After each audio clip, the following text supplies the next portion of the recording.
Hey everybody, welcome back to a new episode of the Hemmings Hot Rod Barbecue Podcast. On this episode, we have our resident EV expert, our person who knows more about technology than I ever will when it comes to EVs, hybrids, and so on and so forth, Mr. John Voelcker. John, how are you doing today, buddy?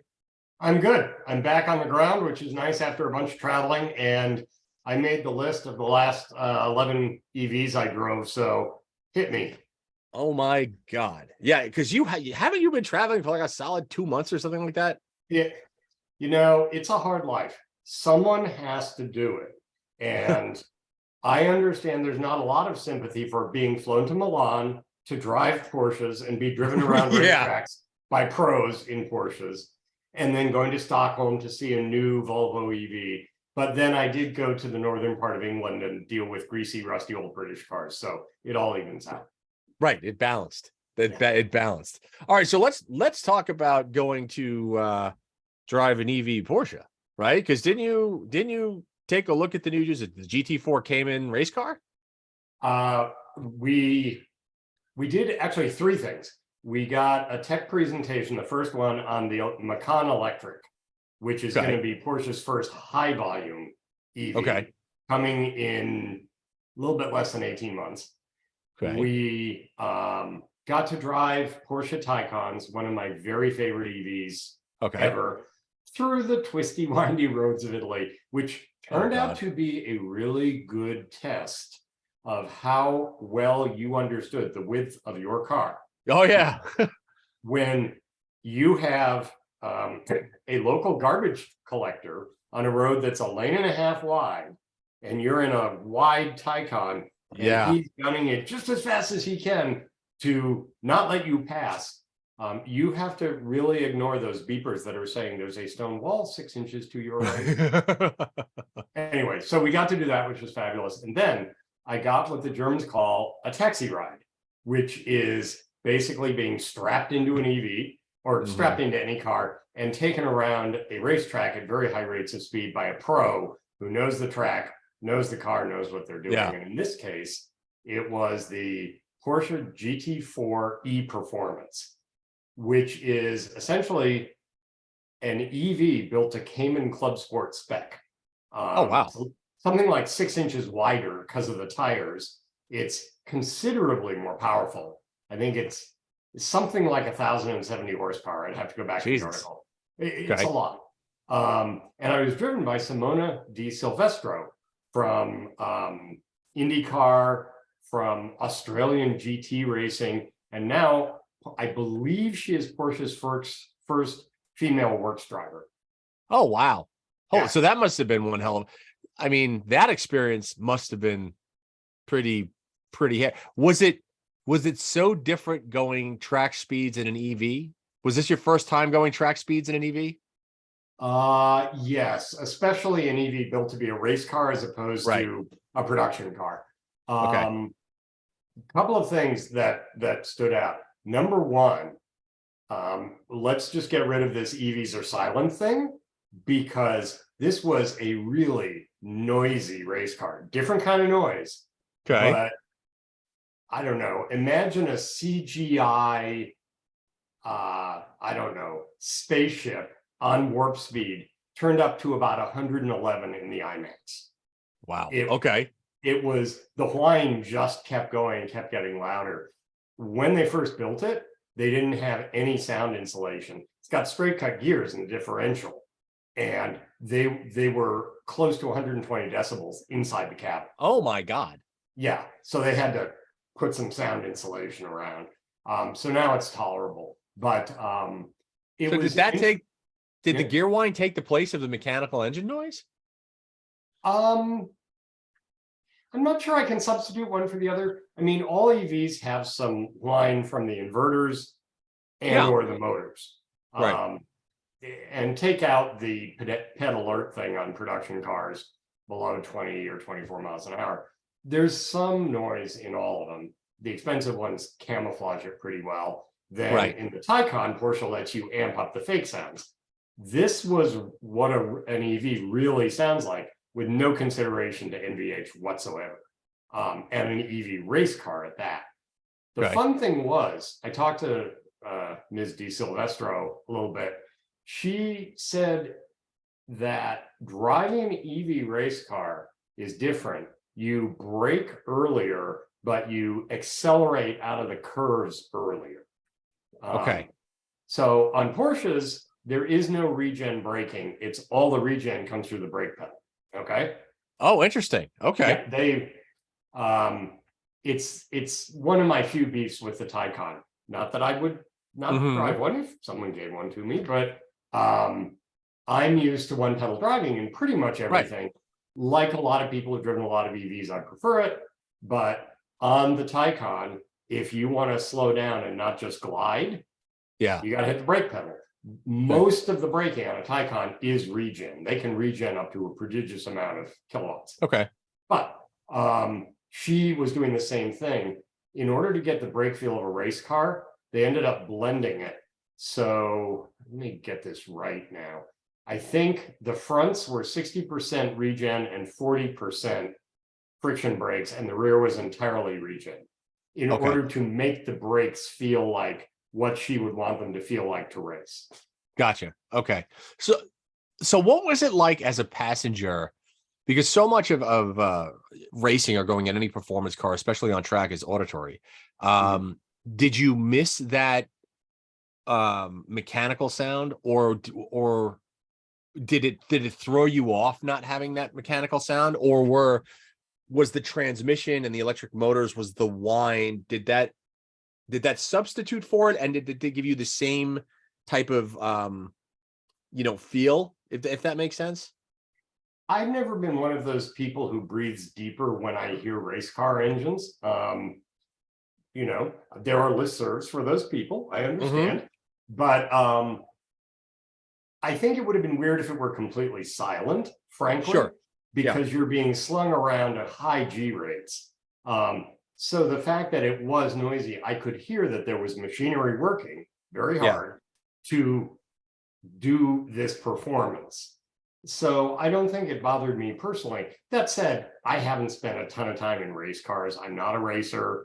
I shouldn't be. And so, I think the fact that there was some noise was close enough for me where it kind of nailed it. And I have videos. If anyone really, really, really wants them, I can send a link to some very large videos taken from cams, and you'll hear the sound. But what I learned about it is this thing has every bit the performance of a race car in that its cornering G-forces exceed the strength of my neck muscles, which I never had reason to think about before. You expect that straight line acceleration. Tesla Plaid is 3.0, 0 to 60, et cetera, et cetera, et cetera. Fine. Fast deceleration, same thing. But the cornering of a proper race car with tires about yay wide, I think it was around a G.5. I don't know the numbers. I've got to ask. But there was a quick left-right that bounced my head in the helmet off the right, and then the left retainer on the seat, which I was otherwise strapped into. And it taught me I needed to look ahead and brace because I don't have the neck strength to hold myself up, which was let's just say a big shock. Yeah, people, going in a race car, especially something on like full-blown slick tires that is properly set up and ready to run. Race cars are a whole different level of fatigue that any type of driver experiences, right? So if you're in a drag car, you have that lateral G acceleration for 8 seconds, 9 seconds, whatever production cars, very fast production cars do. A race car is different because a race car, your body, it feels like it's in a blender and you are getting bounced around six ways from Sunday. Hard acceleration, hard braking, acceleration out of a corner, hard braking again. Your body has no real idea what's going on. And there's unless you are the pilot, it's very difficult as a passenger to acclimate to those G forces, which is why so many people get nauseous, right? So for me, I can go into a race car and drive it without a problem. However, as a passenger, I'll last half a lap and I'm like, nope, not doing it. My body just cannot physically keep up with what the pilot is doing. If I'm doing it, I know what to expect. As a passenger, it's very, very difficult. Yeah, it's interesting. Was it Tommy Kendall who used to race Vipers? Yes. Yes. Okay. So he did hot laps at a Chrysler event, I don't know, the better part of 10 years ago. And I got to ride around the test track with him, drifting the Viper and everything, which was great. We talked for a little while. He said during a standard race, he loses 6 pounds. And that was, a standard 2 or 3 hour race, not 24 hours or anything like that. Yeah. I get really cross when people say, oh, race drivers aren't athletes for the reasons you just described. Race car drivers are insane athletes. The amount of stresses that your body goes through, the amount of changes your body goes through. I would say if you took a standardized athlete, right, take an NFL player and put them in a race car, and see how long they last. I mean, or take a World Cup soccer player. NFL players are bred in a very specific way. World soccer player, different, right? All right, better match. But even so, they have these great engines underneath them, meaning that their resilience and their capacity to just kind of go out and be physical for so long.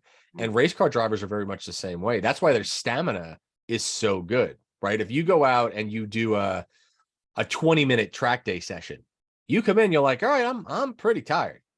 Now picture doing that for hours upon hours upon hours and thinking what's going to happen to your body. It is unbelievably taxing. So, and on the EV racing tip, what I was interested, I did an article on Formula E a while back, and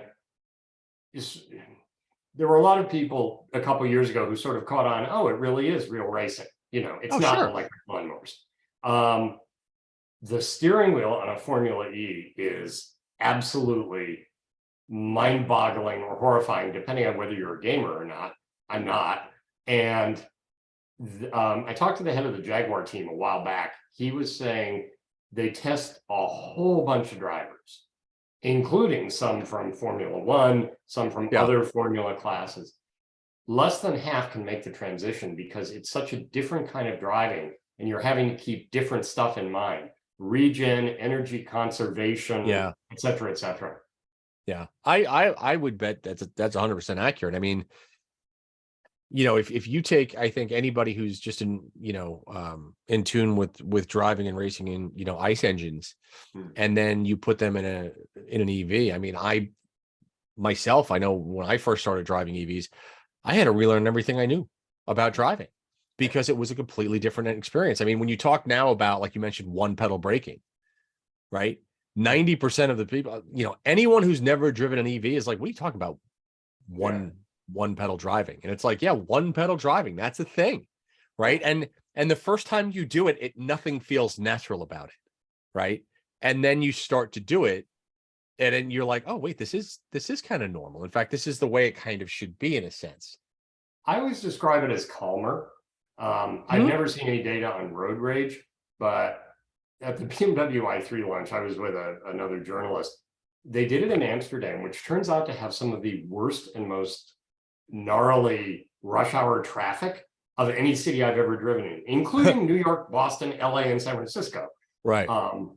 And there was some point where we sort of turned to each other and went, this is a very calm way to go through this really heavy traffic. Yeah. So, like a lot of things with EVs, you got to get someone's butt in the seat. You got to let them drive it, do what they would normally do with a car. And it starts to sink in. Yes, it's really a car. It does the things I need a car to do, but it's different in these ways, and it's actually better in these ways. Right.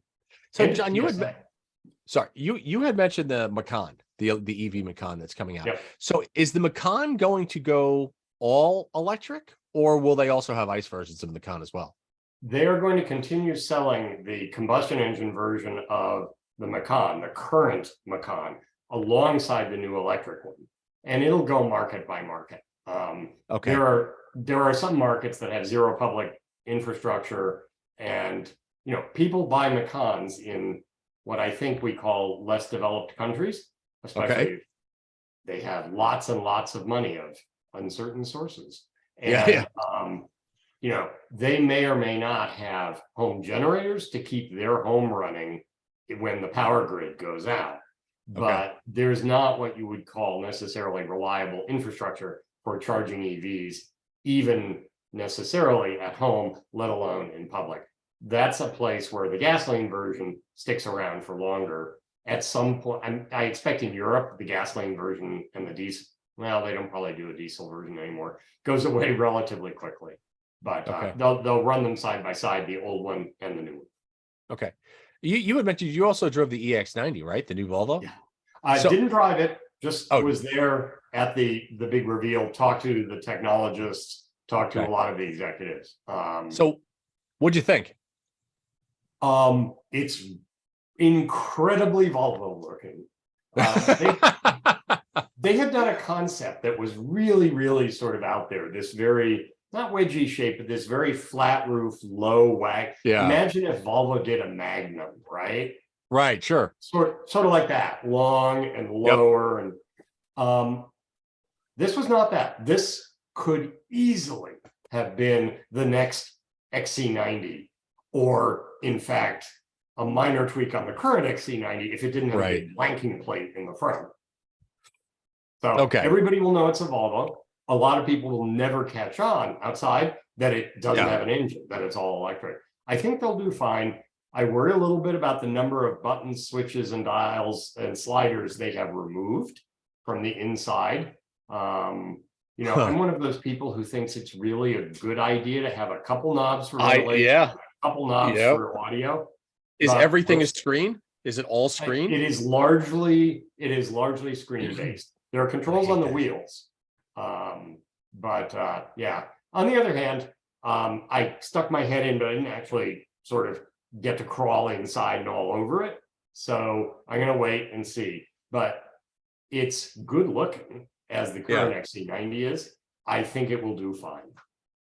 That's the one thing about all the, you know, especially the EVs. And I mean, even a lot of the ICE vehicles that are coming out now, everything is full screen. And it drives me absolutely insane. And you know, it was interesting. I was having a conversation the other day with a buddy, and I don't know if there are any new vehicles in 2022 that don't have a screen. Like, can you buy anything that you know of that doesn't have a touch screen in it? Highway capable automobile or light duty truck. Right? I think is there a Mitsubishi Mirage has a screen? Right? Or at least the one I drove. So yeah. We were thinking about that, and it's like, man, even like the basis of the base model, anything, nothing is free of the screen, which drives me insane. Well, I think there are probably still a couple of like 5 or 6 inch screens out there, which now that we're used to the bigger ones, especially because we get to drive the high end ones. You know, you're trying to do 2 or 3 things on this, then you're realizing what they haven't included. But you know, remember, people were suspicious of electric windows. Yes, well, that's very true. That is very true. Sure. This is where I go into my rant about, I'm very fond of all my friends who want to save the manuals, but I really wish they would stop it, because if they're going to save the manuals, I just want to save the starting crank, because otherwise, as soon as your car can't break your arm while you try to start it, you've gotten soft, and everything after Charles Kettering invented the self-starter in 1912 is shit. So there. Right. Fair enough. All right. Fair enough. All right. So you also went out and you have been driving a ton of EVs, right? It's been EV autumn. Yeah. So how many would you say you've driven in the last 6 months? Oh God, this list. I know you have a list. Well, the list it's actually 12. I thought of another one. That's just since September. So last 6 months, probably 20. Okay, so run down your September. From September on, what have you driven? In no particular order. Yep. I drove the Nissan Ariya, which is not on the market yet. Their electric SUV, compact crossover. I drove the Cadillac Lyriq, their high-end SUV crossover, now coming out in very small numbers, but really waiting for volume on GM to get its battery factory up and running. Okay. I drove the Lordstown Endurance, the electric pickup no one's heard of. This was, there's a lot of history. It has, shall we say, a checkered past, but they are now essentially a subsidiary of Foxconn, the contract assembler for your iPhone. And they have the old Vega factory in Lordstown, Ohio, that GM got rid of. And they're going to build electric pickup trucks, and Foxconn is going to build a bunch of its EVs there too. Interesting. Okay. Yeah, All right. So that's to an keep up interesting with one. in my world. Yeah. I drove the Lucid Air. That was lovely. This is the high-end luxury, sort of better than a Tesla Model S, whose CEO was the chief engineer for the Tesla Model S.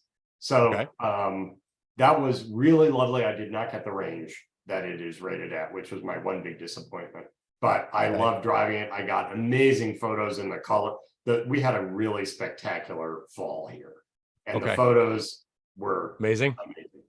The sleeper of the bunch out of this dozen is one that a lot of people, including some of our colleagues, still don't know exists. The Genesis G80 Electrified. So the G80 is their mid-size luxury sedan, four-door sedan. I forget what engines it's come with. I drove it when it came out.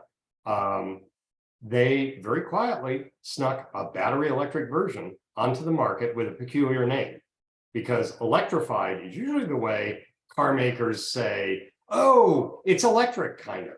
Right. And that could be a hybrid or a plug-in hybrid or a battery electric. But it's a full battery electric. It has decent range. It has all the Genesis niceties inside. And I will tell you, a lot of people, including more than one Tesla owner, sort of came over and they're like, what is that you're charging? And who makes that? So it was unexpected, I think, for a lot of people. And this is a tough year for cars, but it actually ended up being one of the 3 finalists for the North American Car of the Year award. Oh, wow. Okay. Yeah.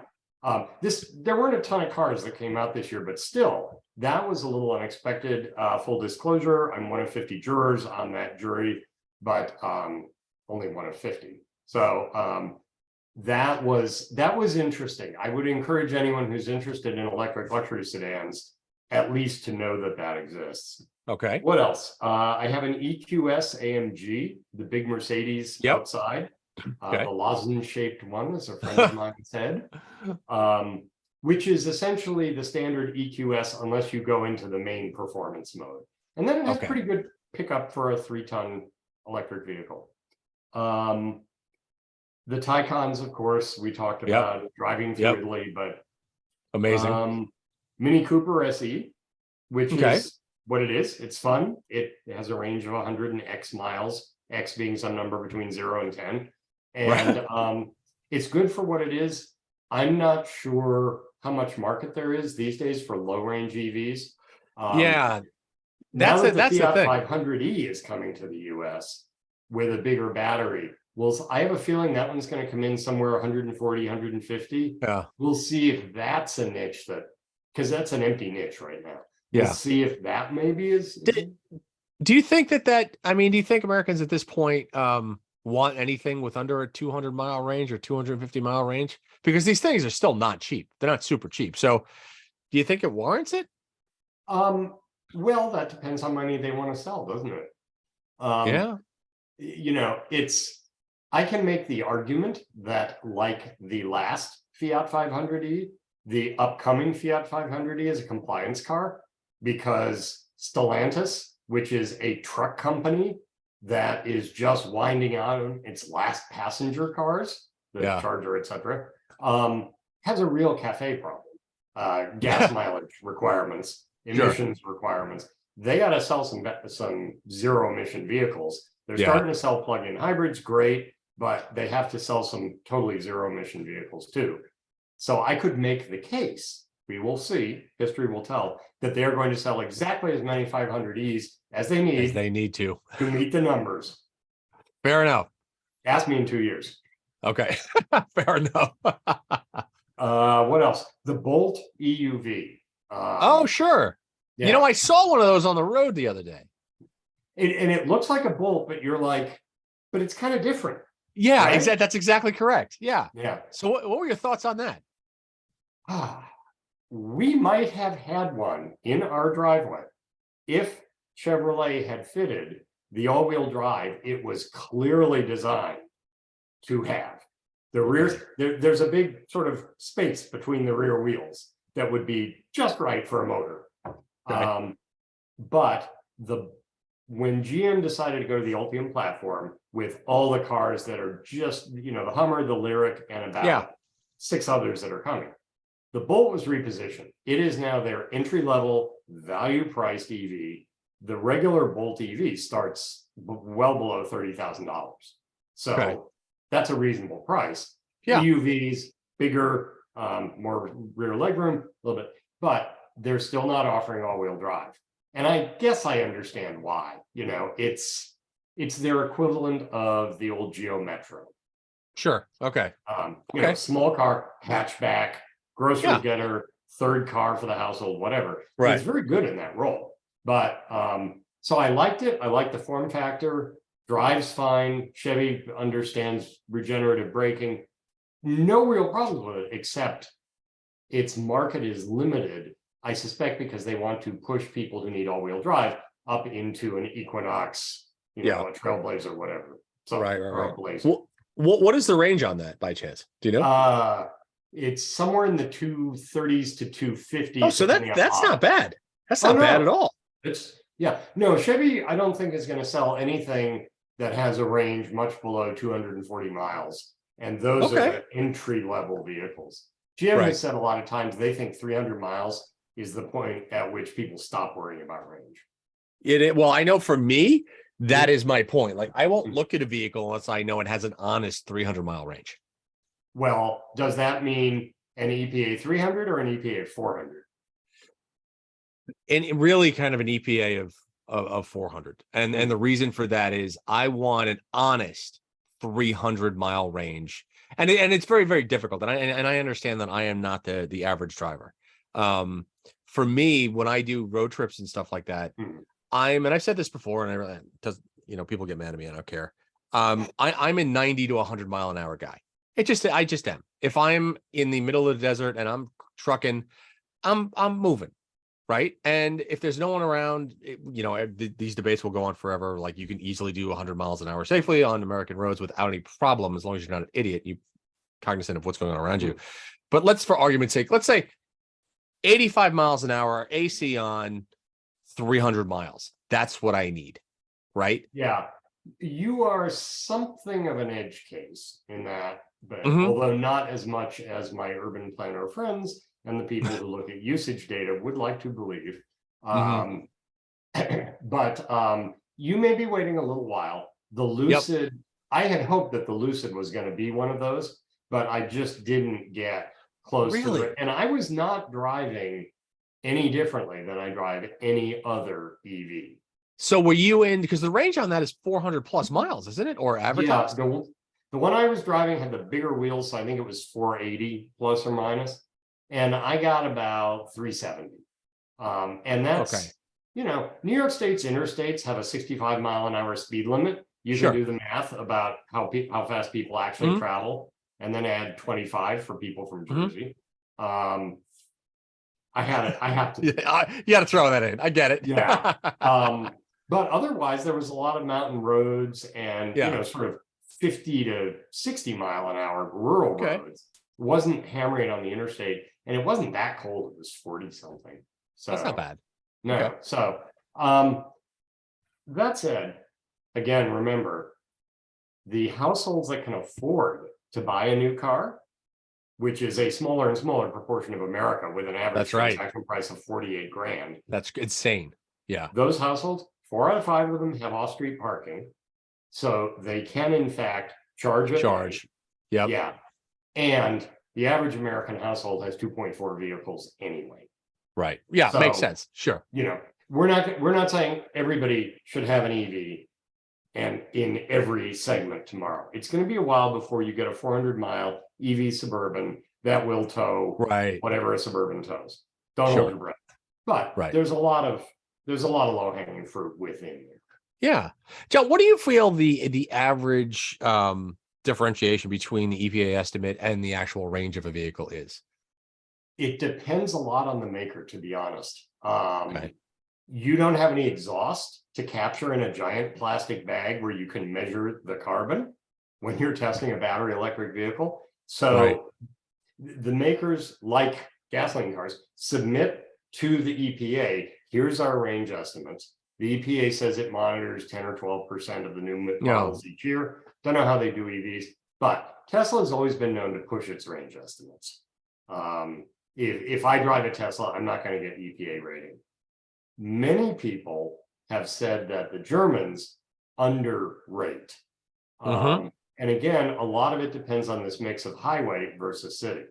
If you drive an EQS under 40 miles an hour for its range, you'll do much, much, much better than whatever its range is. If you drive it at 80 miles an hour, not so much.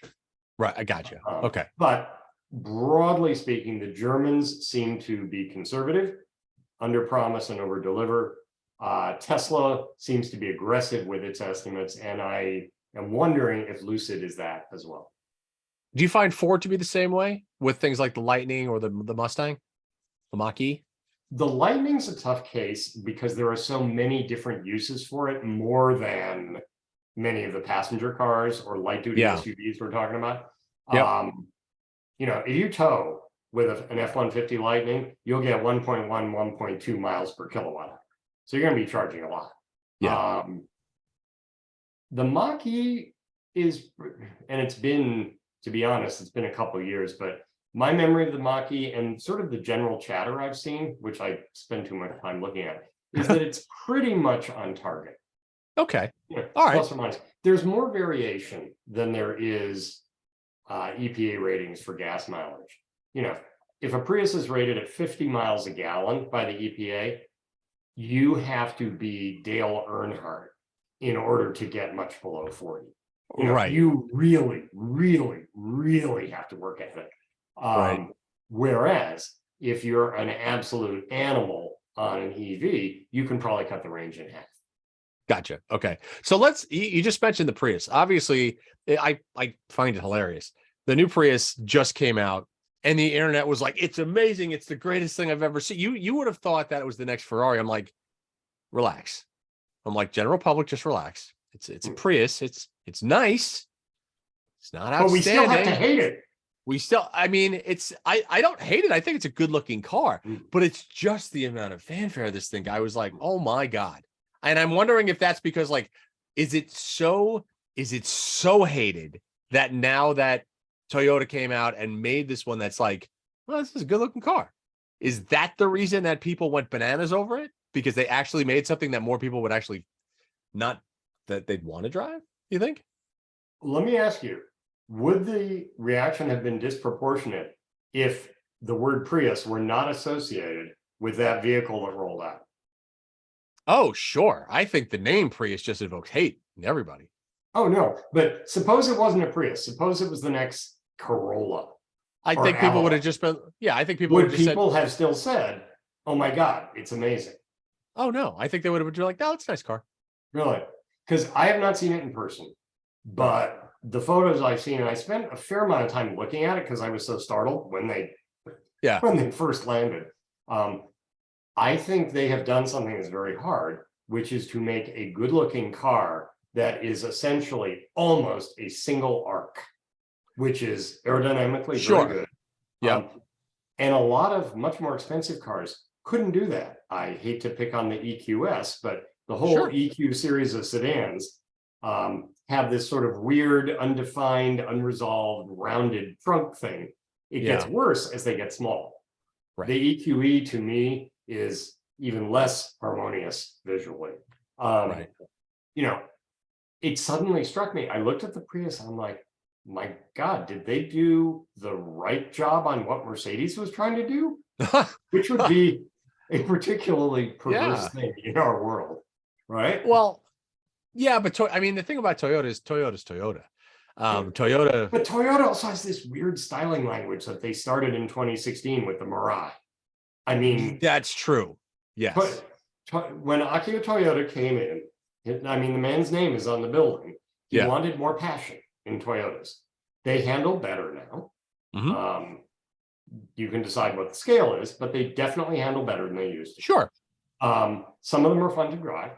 And he wanted emotional design. that had a number of manifestations, some of which I didn't find personally appealing.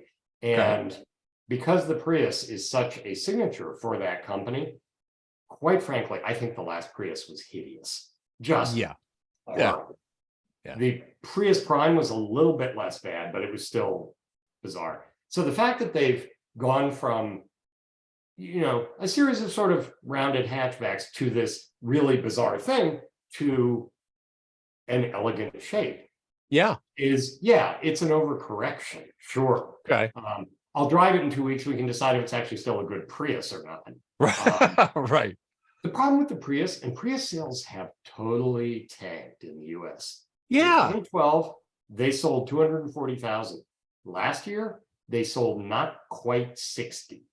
Why? Okay. So let me ask you, do you think that's because of the reputation? Now, listen, the Prius is a decent car, right? It does exactly what it says it's going to do. It gets amazing mileage. It's not a bells and whistles car. It's just a good little car. And it is, right? Love it or hate it, it's still a good little car.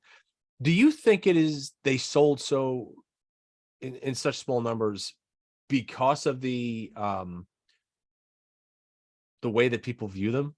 Because everybody loves to hate on the Prius? Do you think that's one of the reasons where people go, I'm not driving a Prius, I'll drive something else, but I won't drive a Prius? I would say combination of three factors. One of them is, yes, the Prius name has certain associations with it. Or as my beloved mother continues to call it, the pious.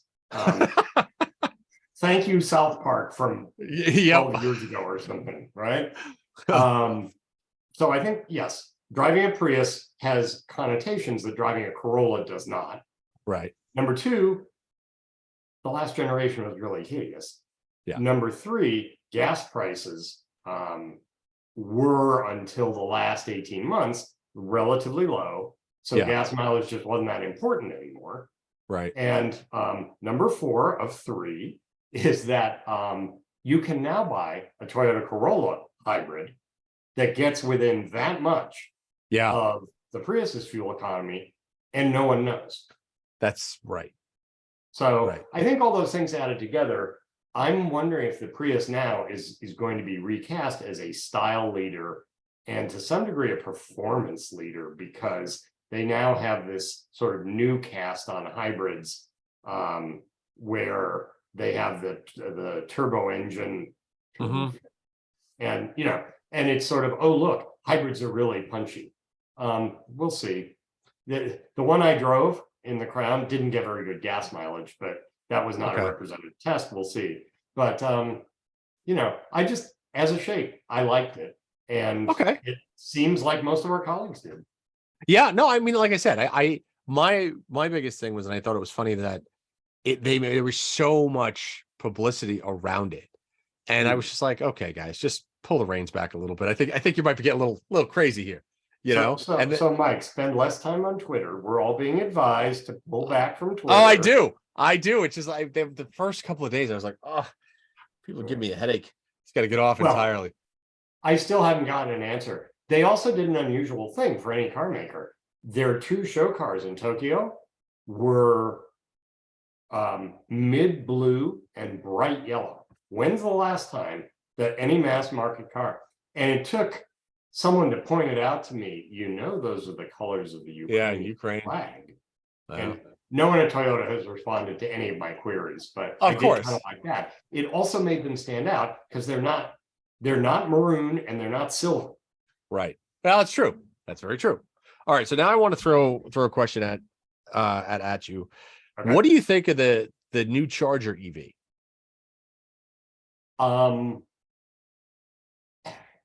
I have not been in it. I have not been up close and personal with it. I'm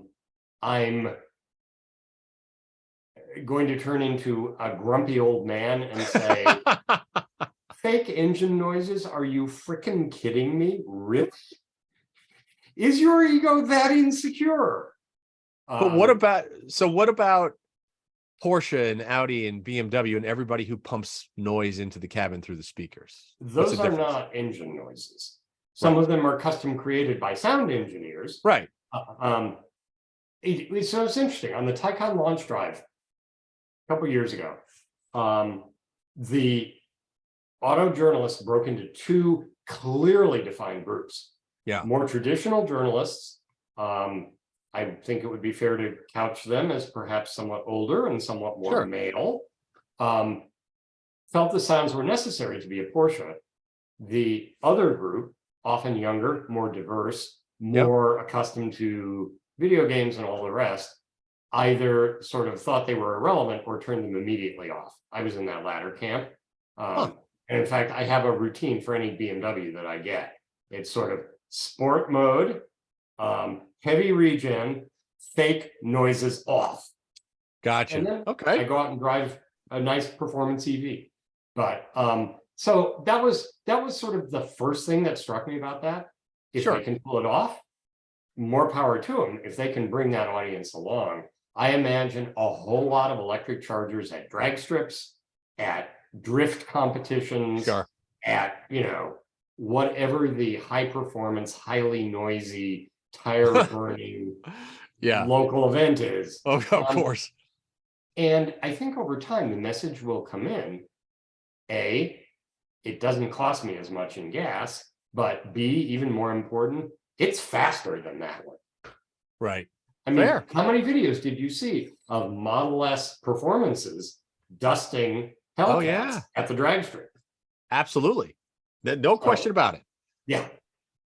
Okay. Now, I got a question for you. How low does 0 to 60 acceleration gotta go in a four-door sedan before you start to say, hey, wait a sec, maybe we shouldn't sell that? Oh, I've been saying that for years. I've been saying that cars they're getting to the point that they're too fast and almost dangerous. Well, not almost dangerous, can be dangerous. And I think that something that does 0 to 60 in 3 seconds, right? And there are faster cars than that, is ungodly fast.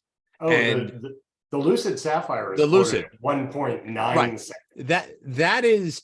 That's borderline dangerous. And the reason I say that is because people have no concept of, unless you do what we do, right? Or unless you are some kind of track expert or something like that, it's very difficult to explain what speed is unless you can experience it. And I always tell people, I'm like, you know, you think you know what fast is because you don't, right? It's like having somebody, I'm going to get crushed for this, but it's having somebody think they go to the Olive Garden and be like, that Italian food is great. And it's like, no, you just never had good Italian food. So you have no idea what great is, right?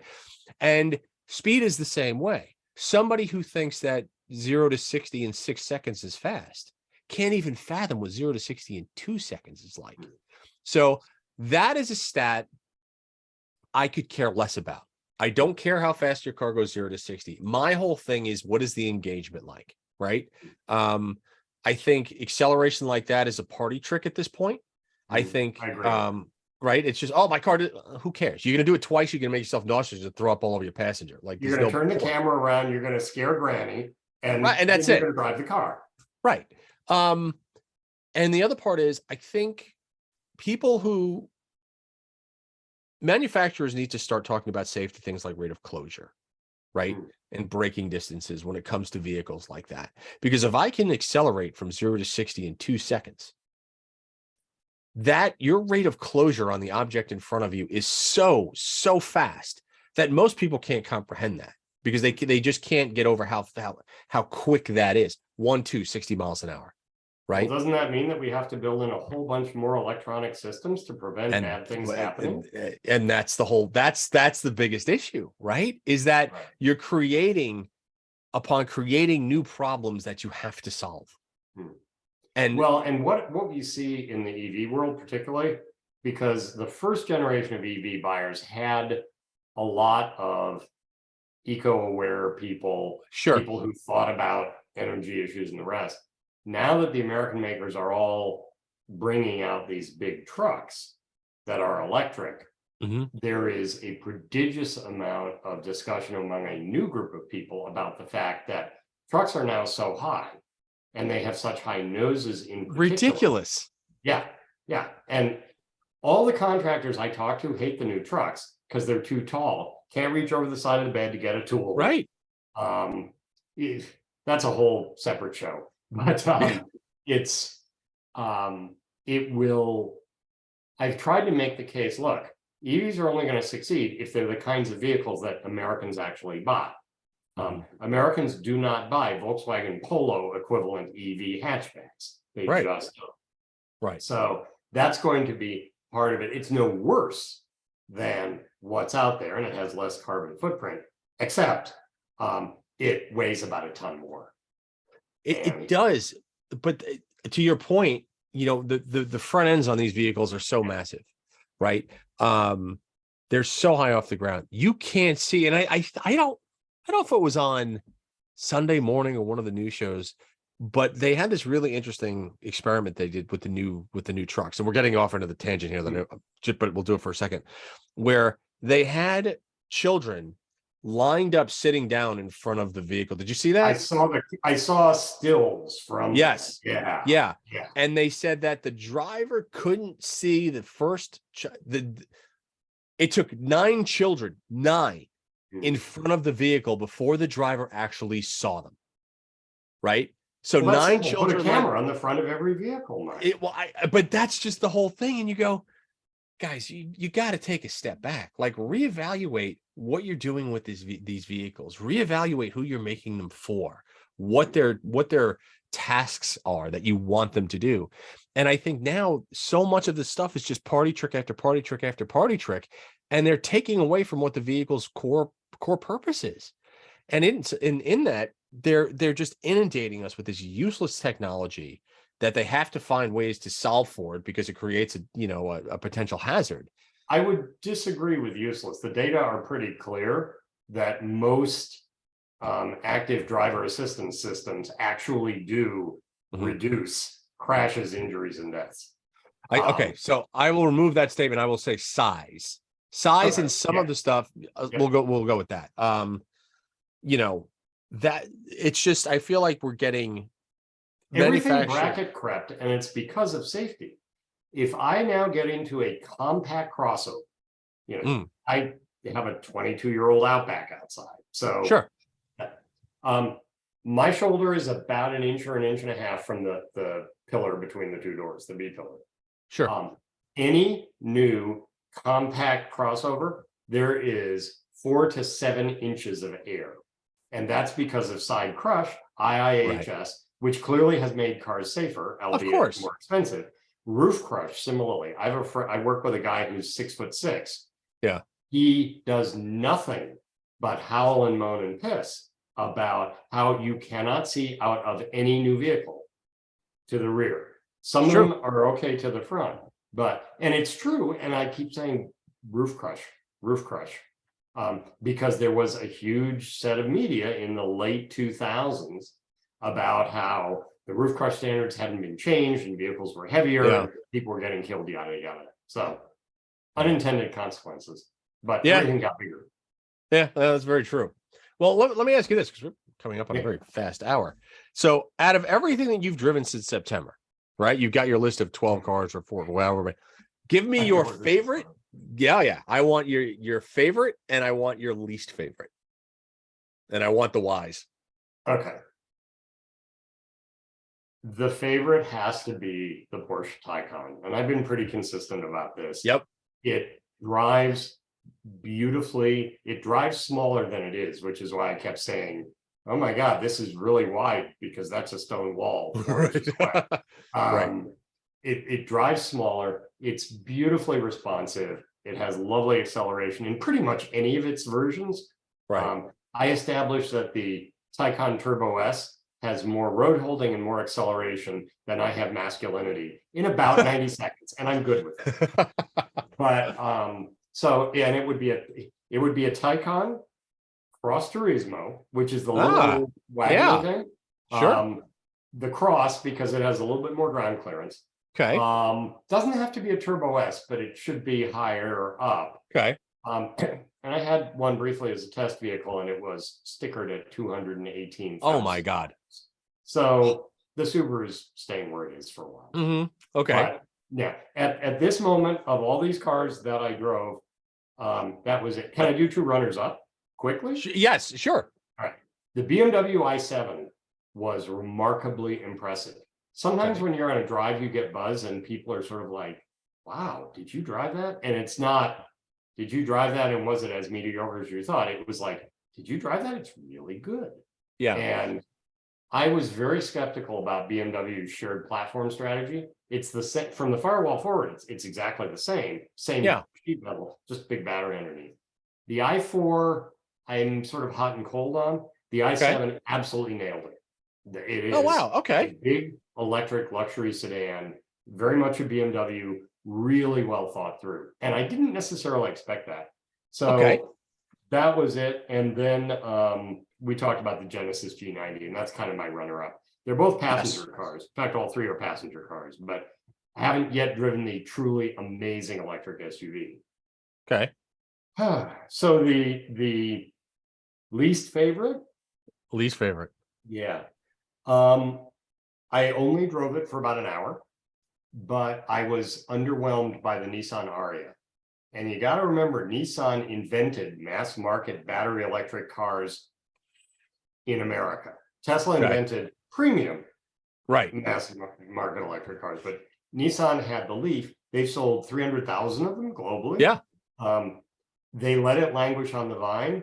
Then their CEO got arrested. Then he fled in a music box to another country. So Nissan's got a lot going on. The Ariya has interesting design flourishes, but behind the wheel, I was not impressed. It felt like a front wheel drive economy SUV with fancy design. I hope to get one to test. I would like to have that impression disabused, but thus far, less impressive than I'd hoped. Okay. All right. Now I want to touch on one that really quick. What's that? Favorite or worst? Favorite and least favorite EV truck. And there aren't that many out there. Yeah, so, really. I should make a note that theoretically there's a thing called the Cybertruck, and if and when it appears, I will be happy to have an opinion on it. Sure. I'd have to say the favorite really is the F-150 Lightning, simply because Ford, to my mind, hit exactly the right intersection between traditional truck, knowing what truck people want, giving truck people what they want, and taking advantage of an electric powertrain to do stuff that no other F-150 can do. It's just, they can't make enough of them. They have a 2-year waiting list. I forget if it's open or closed right now. They're building a couple of factories to make them, but that one's really a home run in my view. Okay. Boy, at least, I mean, what's our universe here? We got the F-150, the Hummer, the Lordstown Endurance, and the Rivian. What? The Rivian. Okay. Yeah. You know, despite it being hellaciously good at what it does and what it is, the least favorite is the Hummer, just because there's a part of me that remains offended by a vehicle whose hood line is at my shoulder line that weighs 5 tons. You know what? And I agree with that. Under the right circumstances, it can do 0 to 60 in 3 seconds, which is absurd for a 5-ton vehicle. Sure. But, you know, you are bordering on antisocial in some ways. And I asked the GM guys, so in my area, we have lots of nice older suburbs whose residents do not want them to change at all. They like their little arched 1920s bridges, many of which have little signs that say weight limit 3 tons. What happens if one of those guys buys a Hummer? He is nominally violating the law. And there was a long pause. And, well, it is, of course, the owner's responsibility to comply with all local, state, and federal laws while operating the motor vehicle. Yeah. The weight thing, I think, will come down as batteries get more energy dense. And we're not going to see every electric car have 500 miles. No. Sure, of course. 200 and some number between 50 and 100, and 400 is probably the sweet spot in North America. Harder for trucks, more battery required, but over the next 10 years, batteries will get more energy dense, which means more energy in a smaller package, which means lighter. So Okay. the Hummer of 2035, God forbid, will probably not weigh 5 tons from my mouth to the goddess's ears. Fair enough. Fair enough. Well, John, thank you so much for coming on the Hot Rod Barbecue podcast. Yeah, it's always a pleasure. There's a 288 slide presentation I can give you. So where can they find it? If somebody wants to contact you and be like, I want to see this, where is it? That was actually sort of a joke. It's only 70. So you can find me. I'm really easy to Google because I have an unspellable last name. So John, it's probably on the screen, but if not, John Voelcker, V like Victor, Oelcker. Just Google me in electric cars. You'll find lots of stuff. I'm on LinkedIn. I'm on Twitter for the moment. We'll see where that goes. And I'm on Instagram. So you will find me in those because, like any freelance writer, I have to be something of a promotion whore. So I will put my stuff out there regularly. Good, as you should. Well, John, thank you again. It is always great to talk and just, because I don't know squat about EVs. I'm learning. Most of my education is coming from you, but I'm learning. Well, and I don't know squat about racing cars and only a little tiny bit about wrenching. So I love your stuff because it actually makes me think I could do that, or at least my buddy who really wrenches could do that. Listen, man, it goes both ways. There's no question about it. So. There's a Tempting Fate tour in your future. I would love to go. No question. Cool. I'm in. So good. All right, sir. Well, listen, thanks. Enjoy the holidays. Absolutely, John. We'll talk to you soon. Talk to you soon. Bye. Okay. Be well. Thanks for listening, folks. And again, please subscribe to the Hot Rod Barbecue podcast. If you're on Spotify, check us out there. Subscribe to it on iTunes. And if you are going to go to YouTube, make sure you go to the Hot Rod Barbecue podcast and hit that subscribe button, and we'll come to you every week.